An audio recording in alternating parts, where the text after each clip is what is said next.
huyo mtoto sio kama mtoto mwingine. Yaani hapana, ni uko sawa mwanangu, bana. Sioni shida ambayo unasema mtoto anahitaji extra care. Hakuna.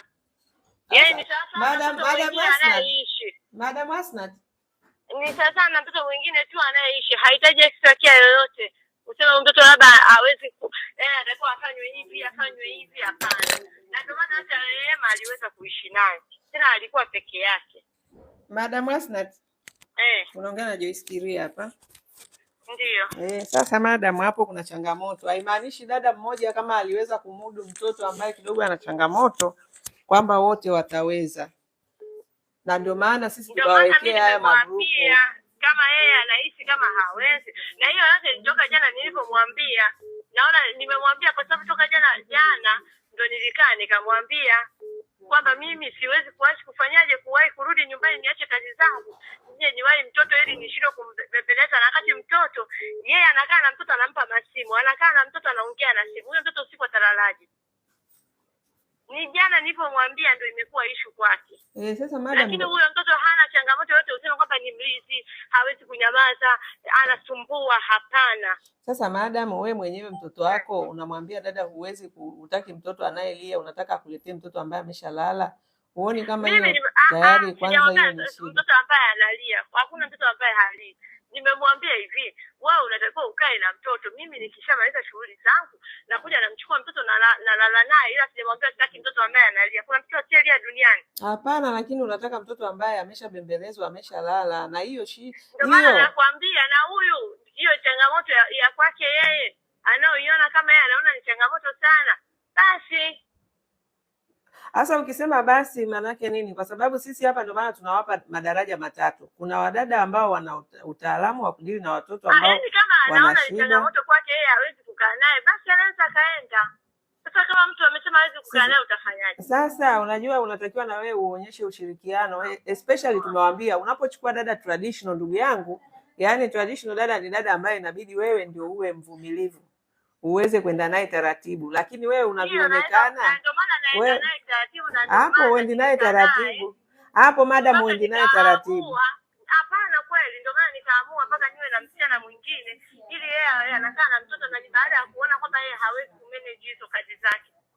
Ila mbona Rehema alikaa naye na wala sikuwahi kulalamika wala kupiga simu. Yaani ni hivi, anaweza kumanage kazi zake. Ila huyu baada ya kuona hawezi, ndio maana nikatafuta mtu mwingine ili huyo mtu mwingine naye anafanya hizo kazi.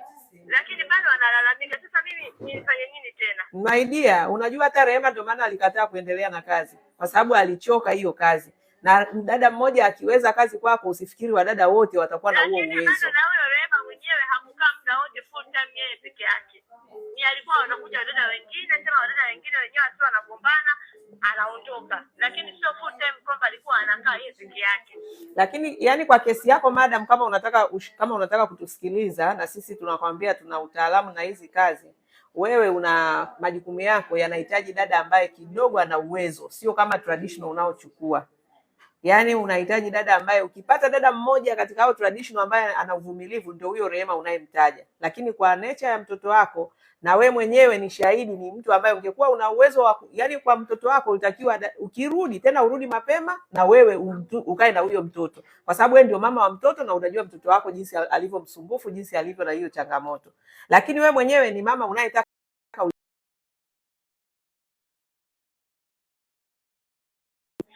kama ni hivyo unachukua mtu ambaye ni mtaalamu madam, ndio huo ushauri tunao hapa. Hiyo nyinyi yani wewe usiangalie hapo sijui una uwezo una uwezo, tunaangalia fakti. Una mtoto ambaye ana shida na huyo mtoto anahitaji dada mtaalamu ambaye ana uwezo wa kudili naye. Lakini wewe unachukua traditional dada, basi kama umechukua traditional dada, wewe dili na mtoto wako. Ndio, hata kama ni mtu mwingine bado unadili na hawa traditional bado kwenye mtoto, kwani umempa mtu mtaalamu? Hata huyo professional akija, unafikiri yeye ataweza kukaa na huyo mtoto peke yake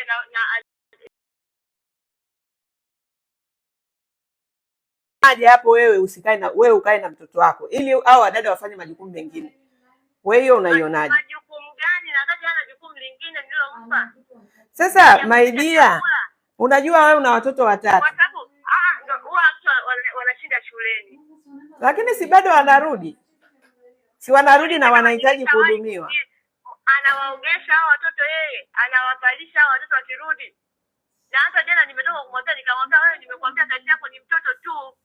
Sawa, lakini huyo mtoto ndio huyu mtoto ambaye anasema yani ni mtoto ambaye ana changamoto kidogo, na wewe hiyo changamoto hata kwetu hujawahi kutuambia, tukakushauri kwamba dada gani umpe. Kwa sababu sikuona changamoto, kwa sababu unajua ni changamoto, mtoto hawezi. Unajua madam, unasema kirahisi. Hafanyi, akai, unakuta mtoto hawezi kukaa, hawezi kufanyaje. Kwa sababu tunaozea hizo kliniki, unakuta mtoto afya yake haipo, hawezi kula, hawezi kufanyaje. Hiyo ndio ni changamoto. Changamoto mtoto ambaye ni viungo ambapo anaweza akaenda shule, anaweza akafanya nini? Lakini wewe sasa kama mama yake, muda unaokuwa nyumbani, mbona hutaki kudili na mtoto? Hebu imagine yeye nimekuoga kwa ajili ya mtoto tu, hafanyi kazi nyingine, haleki, hafui, haoshi vyombo, hafanyi. Yaani hafanyi hivyo shughuli zote na bado analalamika. Hivi huyo mtu how can you handle? Hapana, yaani unajua swala la mtoto wewe unalichukulia rahisi. Mtoto ni kazi kubwa. Hata akija huyo professional, unataka kuniambia ndo ataweza kukaa ndani ya nyumba afanye hizo kazi peke yake zote? Hapana, haimaanishi professional anafanya kazi zote, inamaanisha ni mtaalamu kwenye malezi.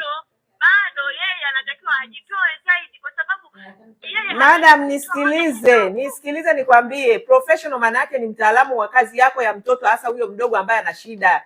Kitu gani hutaki kukubali? Mtoto wako mdogo ana shida. Hapana. Sasa kama hapana, kwa nini wewe usidili naye? Hapana, yeye kwa nini asifanye majukumu yake? Wewe kwa nini usidili na mtoto?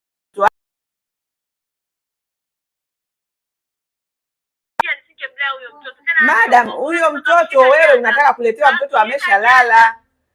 Wewe unataka kuletewa mtoto ambaye ameshalala. Madam, nisikilize. Tuko hapa kwa ajili ya kukushauri, kwa ajili ya faida yako. Dada fanya hivi, kama yeye akasema hawezi, basi mimi nitasamee. Yeye haende. Kwa sababu mimi siwezi kukaa na mtu ambaye yani kitu. Huwezi kulazimisha dada nani? Yaani wewe unataka kulazimisha kama baiskeli iwe gari. Huyo dada ni traditional. Huwezi yaani wewe mtoto wako mwenyewe. Hivi madam, unasikiliza vizuri? Mtoto wako wewe hutaki uletewe akiwa analia. Mtoto wako unataka uletewe akiwa amelala. Yeye kama anahisi hataweza. Wewe mwenyewe mbona huwezi bwana?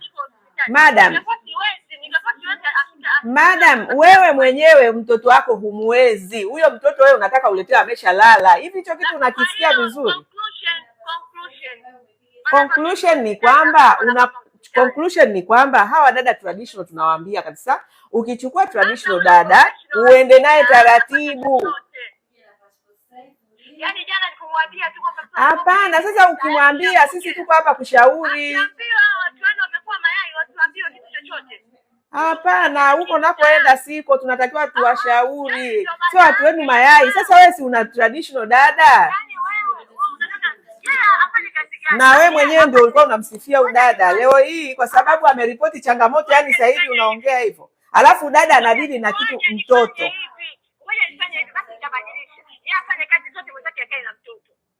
Labda hata ungesema hivyo, lakini wewe unavyokimbilia kwenye hasira wakati ni kitu tunakushauri kwa faida yako. Na asilalamike tena. Yeye atafanya kazi zote, yeye mwenzake atakaa na mtoto. Hapo niko clear nadhani. Nitamwambia yeye fanya kazi zote ili yeye mwenzake abaki na mtoto, yeye afanye kazi zote ndani. Nadhani hiyo itakuwa simple kwake. Aachane na mtoto asimguse. Hapo mwenzake akae na mtoto, yeye afanye kazi zote zinazobaki. Mwenzake amlishe mtoto, basi na kumbeba mtoto basi. Afu yeye aende na kazi zote afanye mwenyewe kama mwenzake anafanya sasa hivi. Afanye yeye zote. Hapo nitakuwa niko clear, utata utakuwa umeisha. Ila kumbuka uko na wadada ambao wanahitaji usaidizi.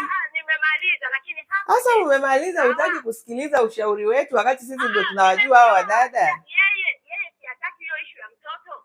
Yeye si hataki. Basi tumtoe kwenye mtoto, yeye afanye kazi zote, mwenzake akae na mtoto. Hiyo asilalamike, basi nitaenda kumwambia wewe kuanzia leo usiguse mtoto. Wewe fanya kazi zingine zote, kiosha vyombo, fua, pika, zote mwenzake akae na mtoto. Nadhani hiyo itakuwa ina amani kwenye moyo wake. Mimi nachosema na sisi kama Wadada Center tunachosema, wewe tunakushauri kwanza ujue umechukua hata wewe traditional ndio majukumu yake, anaotaka Lakini atayafanya kwa usimamizi wako na anayafanya pia kwa usaidizi wako. Yaani unajua madam, unavyoongea ni kama una dada professional au hata smart. Yaani kwa jinsi unavyoongea unaongea kama bosi ambaye ameajiri dada either smart au professional, maana huyo ndio unataka afanye majukumu yako bila kumsimamia. Mimi mbona unataka kunijibu sasa hivi? Sawa, mimi nitamtoa asimshike mtoto wangu tena, yeye afanye kazi zake, asimshike tena. Ndio nasema madam, unisikilize vizuri na wewe unielewe jinsi unavyoongea hiyo. Mbona sasa usikilizi hivi? Utapata hivi hata hao wadada unaokaa nao unakaaje nao sasa? Mbona ndio wanalalamika sasa, ndio wamelalamika na sisi tunakushauri. Sasa si ndio hivi unavyoongea hapa, yani hata hutaki kusikiliza tena ushauri. Mimi nachukia sana mtoto wangu, mtu akiniambia mtoto wangu ana matatizo. Hapana, sasa kama ana changamoto asiseme, wakati wewe mwenyewe mtoto kama ana changamoto mtu asiseme. Hana matatizo. Yaani hicho ndio cha kwanza. Na sijakubali mtoto wangu hana matatizo. Sasa huyo mtoto wewe mwenyewe unamtaka aletwe ameshalala. Na mtoto kumbembeleza mpaka kulala kwa dada inakuwa ni mtihani kwake. Basi ni hivi, kama ni mtihani yeye afanye kazi yake, mwenzake atashika mtoto. Sasa Lalamike tena, yeye afanye kazi zake zote, mwenzake atakaa na mtoto, atalisha mtoto, atembeleza mtoto, atakaa naye huyo mtoto. Yeye afanye kazi zake, na mwenyewe amtaki. Nataka asaidiwe. Hapana. Sasa sikiliza kwanza nikwambie, umechukua wadada ambao ni level ya chini. Level ya traditional ni dada ambaye wewe mwenyewe unatakiwa uwe kiongozi wao pale. Unawasaidia, unaenda nao taratibu, unawaongoza. Sasa kiongozi tusifanye kazi. Unafanya kazi, lakini kazi zako zisipofanyika vizuri usiwe mkali kama pilipili, maana hapa ukali unaoonyesha unataka majukumu yafanyike kwa ubora. Sasa mbona usikilizi? Huyu basi mmemhudumiaje? Ninakusikiliza, ila mimi ukali unaonyesha, ingekuwa ni mkali wangelalamika, wangekwambia dada ni mkali, dada anatufokea. Mimi ukali nilosema ni kwamba sitaki mtu amwambie mwanangu ni ana matatizo. Kwa hiyo kama mtoto ana tatizo watu wasiongee. Yaani ndio maana sisi tunawauliza. Jambo lingine yote naweza tukaongea, tutakaa mezani tutaongea. Lakini mtu akiniambia mtoto ana matatizo, hapana. Na ndio maana hilo tatizo wewe ndio unatakiwa uliseme mapema, sio dada aje kazini atuambie huyu mtoto ana changamoto. Sasa shida usiposema wewe, umeona? Usiposema madam, nakwambia ukweli kabisa. Yaani nakwambia ukweli, sisi tukijua, kama ukituambia ukweli, tunakushauri dada ambaye sio level ya traditional. Kama huna uwezo, mimi sina uwezo, aendelee yeye na kazi zake, asimshike huyo mtoto. Sasa tuone talalamika na lipi tena, ila akumbuke na yeye ana machangamoto, ila mimi huwa sipendi kusema kwa sababu naona ni hali ya kibinadamu. Ndio maana vitu vingi napuuzia. Na hata huyo Lema mwenyewe aliyokuwa anafanya kazi kwangu nilipuuzia vingi, kwa sababu mimi najua hakuna binadamu alikuwa mkamilifu. Siwezi mtu akaa ameamka tu anachokosana leo tayari nipige simu. Madam, kwenye database yetu umemsifia sana huyo dada kwenye database yetu. Labda leo kwa sababu sipendi. Naye mwenyewe kama ananijua aseme vizuri. Mimi sipendi mtu anayekaa na watoto wangu nyumbani nianze kuongea vibaya, kwa sababu najua nikiongea vibaya mtampigia simu, mtampa stress, atakaa kwa stress, ataona huyu dada mbona alikubali na ishi naye hapa, anaongea hivi na hivi. Ndio maana mimi sitaki haya mambo ya maneno. Sitaki. Sasa yule extra afanye kitu extra, labda amempiga mtoto, ndio unaweza kuona anaweza kaongea kitu kama hicho. Lakini kwa hali ya kibinadamu hamna binadamu aliyonyooka. Hakuna. Hata leo nikilalamika nikasema huyu kafanya hivi, atakuja mwingine naye nitasema amefanya hivi. Atakuja mwingine amefanya hivi. Then what next? Itakuwa tuishi na mtu ndani. Unaangalia changamoto ambazo unaweza kuzikonka, unakaa nazo, unaachana nazo. Lakini zile za extra ndio unaweza kaongea. Hakuna siku na changamoto. Yeye mwenyewe ana changamoto na anajua, anazo kwenye mwili wake, anajua mwenyewe, anazo kwenye maisha yake, anajua mwenyewe. Lakini sisi kila kitu kidogo naweza kupiga simu. Jamani huku dada na amechelewa kuamka. Hapana. Sasa alichelewa kulala akashinda kuamka asubuhi. Tayari nipige simu. Sasa madam, sisi kitu kikubwa ambacho kwetu sisi tumeona ni kikubwa sana ni swala la mtoto ambaye wewe kutuambia ana shida wakati dada anasema mtoto ana changamoto. Na we mwenyewe hautoi ushirikiano kwenye kumsaidia huyo mtoto. Hilo kwetu ndio kubwa. nimetoa ushirikiano. Ingekuwa unajua maana ya kutokutoa ushirikiano, maana ya kutokutoa ushirikiano ni kwamba ningemwacha kazi zote na mtoto na kazi zake zote peke yake. Hapo ungesema jamani, umemuupa tu huyu dada kutokana na hichi na hivyo. Yani hiyo ndio, yani tena hiyo ndio pointi ya msingi kabisa. Huyo dada huyo dada umechukua ni sawa na umeenda kununua baisikeli alafu unalazimisha liwe gari. Kwa hiyo huyo dada uwezo wake sio, wakazi unazompa ni tofauti. Yani wewe mtu anashinda hata kulala kubeba mtoto halali. Wakati we mama yake huwezi. We mama mtu huwezi, alafu wewe unalazimisha dada hawezi. Sikosei, kwa sababu dada amesema wewe unataka mtoto aende upelekewe mtoto ambaye ameshalala. Ningekuwa mama yake siwezi, asingekuta amefika hapo. Hapana, yani ni kwamba wewe hizo kazi hamna shida kuwasukumia wadada wafanye, lakini tafuta basi dada mwenye uwezo. Madam. Kwa moja, kwa sababu mama yeye niko hospitali na mtoto na mama anaumwa. Ni hivi, yeye afanye kazi zote asimguse mwanangu. Sasa kwenye hiyo kufanya kazi zote, umesikia, huyo dada sio professional. Hizo kazi zote unazosema afanye, kumbuka kwa usimamizi na usaidizi, kwa usimamizi na usaidizi, kwa usimamizi na usaidizi, sio kama dada professional au smart. Umesikia? Kwa yani kwa kumuongoza na kumsimamia. Lakini ndo kazi zake. Si hivyo? Basi yeye atajifanya. Kwanza anamwambia awe free, hata mgusa wewe mtoto. Kama siku atakuondoka mkataba umeisha, hata mgusa. Sawa. Hata mgusa wewe mtoto mwambie. Ila atafanya hizo kazi zake zinazosalia. Ila hata mgusa. Na I promise hata mshika wewe mtoto. Ila yeye afanye kazi zake zote zinazostahili kufanya, ambazo nyinyi mwaelekeza wanatakiwa wafanye wanapokuja kwenye makazi kufanya kazi. Zile ambazo mwaelekeza wanatakiwa wafanye, basi afanye zote, hata mgusa mtoto. Sasa ngoja nikwambie, itabidi utakaporudi nyumbani tuwe na kikao cha pamoja na dada tukubaliane, maana kwa jinsi unavyoongea inabidi na dada aweze kusikia na sisi pia atusikie kwamba umembadilishia majukumu, lakini bado ukumbuke ni level ya traditional. Kwa hiyo usije ukamrundikia kazi ambazo uwezo wake bado unakuwa ni mdogo. Tutafanya kikao madam.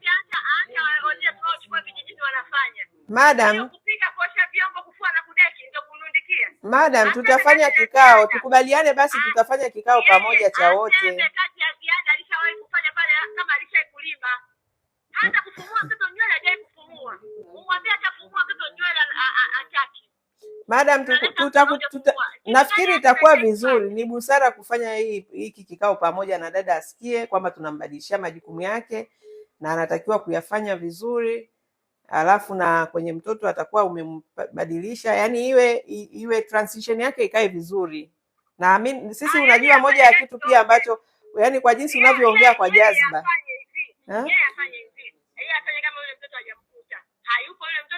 Sasa tutafanya kikao, tutaongea pamoja.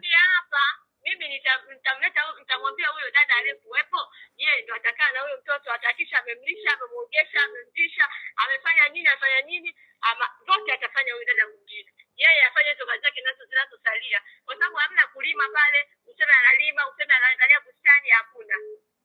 Lakini huyo dada huyo analalamika. Umesikia? Ndio muonaje hao dada yenu amwapi training ya kutosha. Ameniadisia ametoka kwenye kazi ambayo alikuwa anaifanya. Alikuwa anapelekwa guest kukaa siku 4 kukaa guest. Sasa hiyo haihusiani na majukumu yako ya nyumbani. Hivi unajua kwenda kukaa guest kufanya kazi. Haisee. Ni muongo na mvivu. Kwamba kama alikuwa anaweza kufanya hizo kazi za guest na alikuwa ni nje ya majukumu yake, mbona kwa hiyo analalamikia nyinyi? Sasa hiyo kazi ya guest unailinganisha na mtoto wako madam? Hiyo kazi ya guest aliyokuwa anafanya unataka kulinganisha na kulea mtoto wako? Wewe unaweza kufanya kazi guest? Naweza, mbona ni rahisi. Kwani guest kuna nini? Unapigona ule mtoto huko ukafanya kazi. Sasa ni wewe unasema hivyo na hiyo unajiongea. Wewe mwenyewe unasema bora ule mtoto wako mwenyewe unataka uletewe ameshalala. we mwenyewe kulea mtoto wako huonyeshi ushirikiano. Jamani, basi amueni aidha afanye hizo kazi ama aende. Yaani kwa kweli kwa utaratibu wetu lazima tufanye kazi na bosi ambaye pia tunamwelekeza taratibu zetu na hao wadada level zao mnavyochukua ili tuweze kuelewana, lakini kutufanyia kama umechukua dada sijui mtaani au wapi, nayo inatupa changamoto. Tunataka kukuhudumia lakini inabidi hata hiyo huduma mwenyewe uione. Tunakukandamiza. Kwa hiyo unataka huyo dada akikuharibia mtoto wako uje useme nilichukua dada Senti. Tunakugandamizaje? Nimekwambia mtoto wako ana changamoto na ukusema. Mimi nimekuambia aache mtoto afanye kazi nyingine, hamtaki. Mnasema bado tukae kikao. Kikao cha nini wakati wakitoka hapo mnawaelekeza kazi zao za kufanya. Yeye afanye hizo kazi mnazomuelekeza. Sasa hatufanyi kazi hivyo. Madam, hatufanyi kazi hivyo, lazima na wewe uonyeshe ushirikiano. Dada yuko nyumbani kwako. Tayari kwanza unavyoongea unaongea kwa hasira. Wewe unavyoongea hapo madam unaongea kwa hasira. Hivyo hawa dada ndio mnawakimbiza hivyo. Hawa dada hivyo ndio, yani hivyo unavyoongea toka nimekusikiliza. Toka nimekusikiliza madam. Yaani wewe nyumbani kwako kama dada anayekaa ni lazima awe mvumilivu. Kwa namna unavyoongea hivyo, yaani dada kukukimbia sio kitu cha ajabu. Maana tunajaribu kukuelekeza jinsi ya kuweza kwenda nao taratibu, msaidiane kazi, kwa sababu umechukua dada ambaye ni wa kawaida, lakini unakuwa umsimamie, umwelekeze, kwa sababu sio mtaalamu huyu. Sasa kwa mfano hilo la mtoto, wewe unamwachia mtoto tu, unamwambia hakikisha mtoto amelala. Kabla hujamtoa, kesi iliyokuja hapa ni kwamba mtoto wako ana changamoto. Nimeelewa hizo changamoto, hata kazi kuse tena. Hizo changamoto hata kazi kuse tena. Sasa madam, lakini kitu kingine pia, hizi jazba sio nzuri kwa watu wanaokulelea watoto, watu unaoishi nao nyumbani kwako. Sio vizuri kufanya hivi unavyofanya. Mtu unayeishi naye nyumbani lazima mwenyewe aseme kama shehe kumfokea, yeye aseme. Na hata watu wanakaa kama delicate na mnao kama yai, mtu usimsemeshe. Hata nikisema nimuelekeze majukumu, sasa kupigia kwa kwamba nani anaelekeza majukumu kwa kunifokea. Ndio maana nikasema kwa kuwa tayari ameshatoa. Sasa wewe mbona usikilizi? Yeye ametoa changamoto. Na hawa dada sio kwamba haruhusiwi akipata changamoto kazini. Ndio maana tunawaambia watuambie ili iwe rahisi kukurahisishia wewe, kwa sababu wewe unamkabidhi tu mtoto. Mtoto mwenyewe tayari alishasema ana changamoto. Wewe mwenyewe mtoto wako anasema humuwezi na humtaki akiwa hajalala. Kwa hiyo unataka dada ambembeleze tu. Kwa hiyo unaona mazingira ambayo yanaweza yakamuumiza mtoto.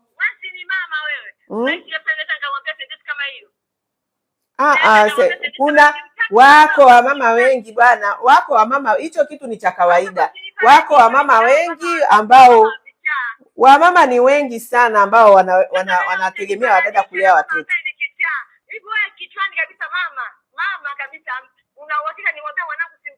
Sio umwambie umtaki, wewe unamwambia bembeleza mtoto mpaka alale ndio uniletee. Sasa manake nini? Kwa nini anavyolia wewe usichukue mtoto? Lakini unamwambia dada akae naye mpaka alale ndio umchukue. Kwa hiyo unaletewa mtoto ambaye ameshalala, wewe kazi yako ni kumlaza tu. Hutaki stress, yani ya kilio cha mtoto, kubembeleza mtoto, wewe hutaki kudili na hivyo vitu. Dada ndio anafanya. Haina shida, lakini huyo dada ana uwezo gani? Dada ambao hawa dada traditional tunasema uwezo wao sio mkubwa sana. Jioni nikifika nyumbani nitakwambia ili ni upige simu ongee na ile afanye hizo kazi zake, hata mgusa tena huyo mtoto. Na hata ongea naye, paka utapoongea naye kwenye simu. Hata wewe mwambie kuanzia leo tukishaongea hiyo conference ya kichukwepo pamoja, wewe mwambie kuanzia leo hata mgusa mtoto majukumu yake. Atafanya mengine na utamuelekeza majukumu yake wewe mwenyewe. Mimi sitamuelekeza. Wewe utamuelekeza wewe. Sasa mimi nitamuelekeza majukumu yako ya nyumbani kwako, mimi nayajua ndugu yangu. Ili siku nyingine akataka nimemuovadu kazi, nimemuovadu, wewe muelekeze. Mimi ninachosema madam, ufanye hivi ufanye hivi. Mimi nikimuelekeza bado atalalamika. Madam, ninachosema baada ya kusema yule mtoto changamoto akanijatia kazi.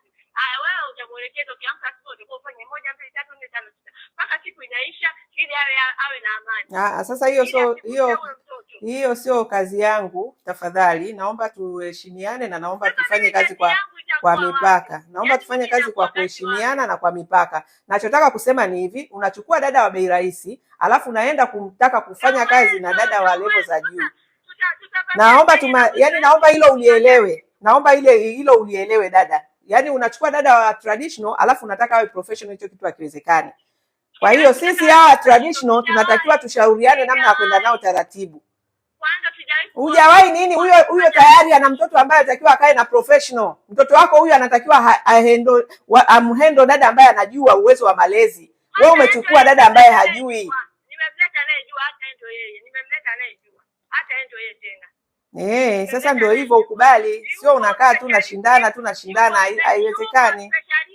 Hata mwendo yeye aende kazi zake. Hata mwendo tena. Hata mimi ataenda na huyo mtu mwingine ambaye nimemleta, ndio atamwenda huyo mtoto. Yeye aendelee na kazi zake. Yeye atakuwa shughuli yake ni huyo mtoto tu. Yeye aendelee tu na kazi zake. Sawa. Na hizo kazi zake tutaongea kwamba huyo ni traditional dada. Sio kazi zake tena unataka mambo makubwa wakati uwezo uliolipia wa dada ni mdogo. Bwana wana uwezo huo basi. Ndio hivyo, yani hata kauli zako tu zinaonekana ndugu yangu. Hata kauli zako tu zinaonekana. Kwa hiyo mwisho wa siku dada wataondoka, mtaanza kusema hawa dada center hamna wadada hamna nini. Kumbe nyie wenyewe mnachukua wadada ambao ni uwezo mdogo, mnaenda kuwapa majukumu makubwa. Mimi naomba hicho kitu ukielewe. Naomba yani wewe unavyosikika tu ni ngumu sana kudili na dada. Alafu unachukua dada wa chini. Yani yeye akisema anaondoka ni sawa, akisema anabaki ni sawa, ukisema aondoke ni sawa, ukisema abaki ni sawa. Yani ni wewe tu. Mimi niko huru kabisa. Uhuru ndio hivyo kwamba ndugu yangu unachukua dada wa chini alafu unataka huduma nzuri. Yeye amue yeye. Anataka aondoke ni sawa, anataka abaki ni sawa. Ukimwambia wewe aondoke ni sawa, ukisema anabaki ni sawa. Yani mimi chochote awe huru. Awe huru. Yani awe huru kabisa. Wala tuate kazi. Nafikiri tumemaliza hivyo. Kikubwa ni kwamba hawa wadada wa kawaida hawa inabidi waende taratibu. Yaani hicho ndo ninachokiona. Kwako unapata shida kwa sababu una wadada wa kawaida afu unataka mambo makubwa. Yaani wala hamna mambo makubwa nayo yafanya, hakuna. Hiyo kudeki na kuosha vyombo na kupiga na kufua. Hamna mambo makubwa nayo yafanya. Kwa hiyo sijatarajia na wala sikuwahi kutarajia. Na ndio maana uwezo wake anapoishia ni hapo hapo, sijawahi mposti afanye jambo asiloliweza. Kama hilo akili akuambie wewe, kama nishaye kumwambia afanye, hata apike kitu ambacho hakiwezi. Aseme kama nishaye kumwambia fanya hichi au fanya hichi au fanya hichi. Aseme hata abadilisha mwambie kama nishaye kuyafuta. Yakuta machafu na akana niambia badilisha ni machafu na bado nikamwambia achana nao badilisha. Hakuwahi kufuta, nikaleta mtu akafuta. Mwambie kitu gani extra nishaye kulifanyia pale ndani. Useme na mgandamiza nitampa majukumu mazito. Mtoto ni jambo kubwa. Achana na huyo mtoto, yeye afanye kazi zake. Afu baada hapo alalamike kwamba dada ananifanyia kitu extra. Huyo mtoto kuanzia leo mimi madam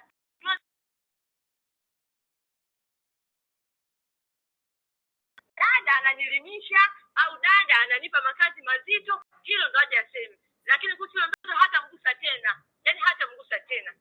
Ila sasa hivi atalalamika na lipi tena? Baada ya kumtoa kwa huyo mtoto, alalamike na lipi tena? Haya basi tutaongea hiyo ukirudi nyumbani na dada ili aweze kujua tumebadilisha majukumu yake na hayo mengine unayosema atayafanya, lakini ukumbuke huyo sio professional wala smart. Huyo ni traditional dada. Hilo ndo alokusisitiza nalo. Maana mazungumzo yako yote mwanzo mwisho unataka mtu ambaye ana uwezo wa kazi, umechukua mtu wa kawaida. Hana sio uwezo mkubwa, hana uwezo mkubwa. Angekuwa na uwezo mkubwa angeweza hata kufanya vitu vya maana. Hata yani angekuwa anafanya vile vitu sasa angesema yeye mwenyewe dada alishaye kunifanyisha kazi hii, angewaambia mimi nabeba mtoto mwenye changamoto mlemavu na bado ananiambia nizeki, nimebeba mtoto mwenye ulemavu bado ananiambia nikalime au nikamwagilie bustani au nisafishe madirisha, angekuambia mbona ameishia tu mlemavu. Ndio uone kwamba hakuna kitu extra kinachoenda kufanyika pale ndani. Angekuambia mimi ananiambia nibebe mtoto wake mlemavu alafu ananiambia niende nikafanye hichi. Na naomba nirekebishe, sio mlemavu, amesema mtoto ana changamoto, sio mlemavu. Ana changamoto ambayo sasa na yeye ni mwanamke sawa, lakini mama mtu umekaa hapo, huyo mtoto haumsaidii dada.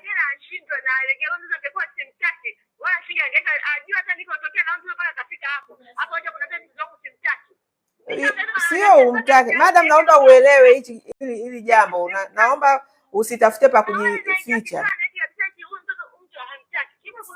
wewe unamwambia dada hakikishe mtoto amelala ndio akuletee. Jamani, mbona hii kitu iko very simple. Mtoto ndio maana unajua, ndio maana nakwambia ukirudi tukae kikao tuongee na dada na wewe. Yaani kwa hiyo unachosema ni kwamba dada hakai na mtoto mpaka alala kuletee. Yaani ni hiyo jana. Jana alikuwa na shughuli pale. Basi utakaporudi tutaongea.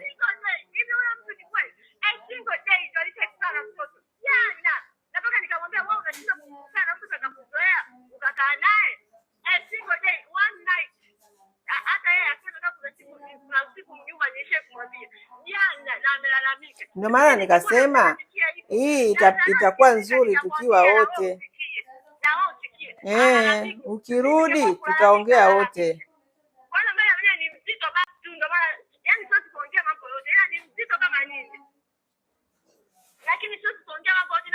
Traditional dada, na kurudisha tena traditional dada, traditional changamoto zao nyingi.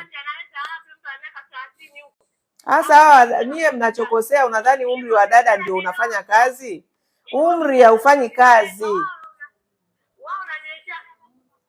Umri haufanyi kazi. Hapana. Hapa kwetu hatudili na umri.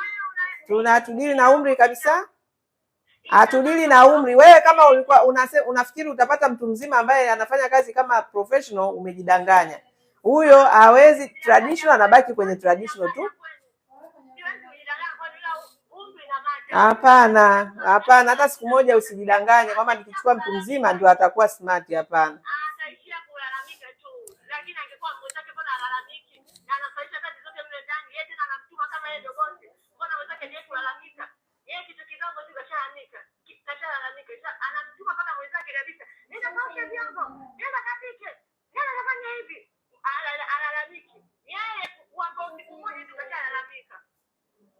Haya madam, basi baadaye utakaporudi itabidi tuzungumze wote na dada.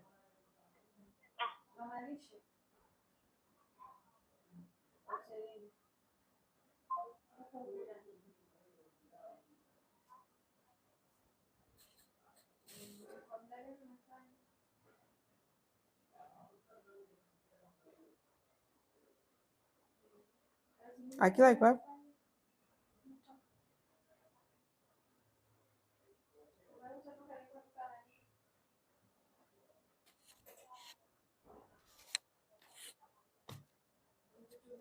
Mnaochukua traditional dada, jamani, mjue jinsi ya kwenda nao. So unachukua traditional dada alafu unataka dada awe professional. Hicho kitu hakiwezekani.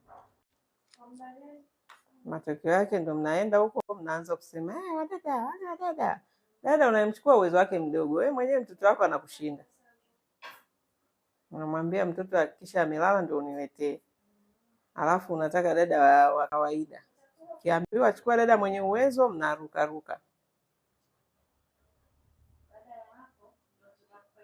Sasa nyumba kama hiyo, ukiona wadada wakai mnasema wadada wa siku hizi, wadada wa siku hizi wamefanya nini?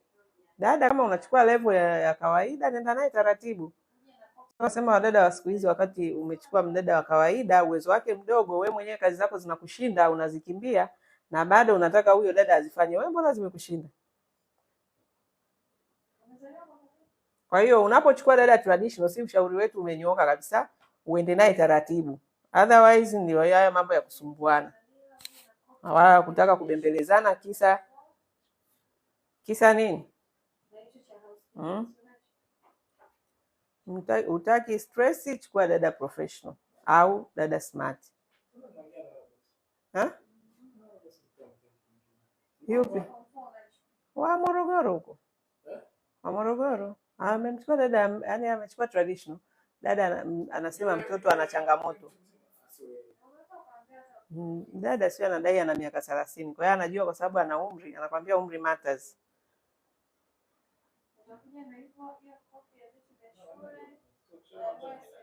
Najua Neema. Najua bishi vibaya mno. Sasa niambie mtu kama huyu.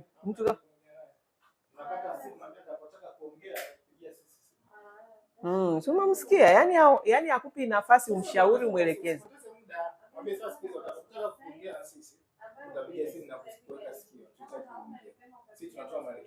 Na nimemwambia hapa tunatakiwa tuongee na yeye na dada kabisa. Na nimeongea naye nusu saa nzima, si anipi nafasi nimwelekeze. Mwambie sikiliza, unatusikiliza sisi au mkataba sisi ndo tunatoa. Ila sikiliza tunachosema au kama unataka tunakuja mkataba. It's very simple. Ngoja tuone kama hiyo jioni atapiga simu, asipopiga dada tunamuondoa. Maana kwa namna tu anavyoongea si hata anaishije naye huko nyumbani kwake. Sasa si tuone pale.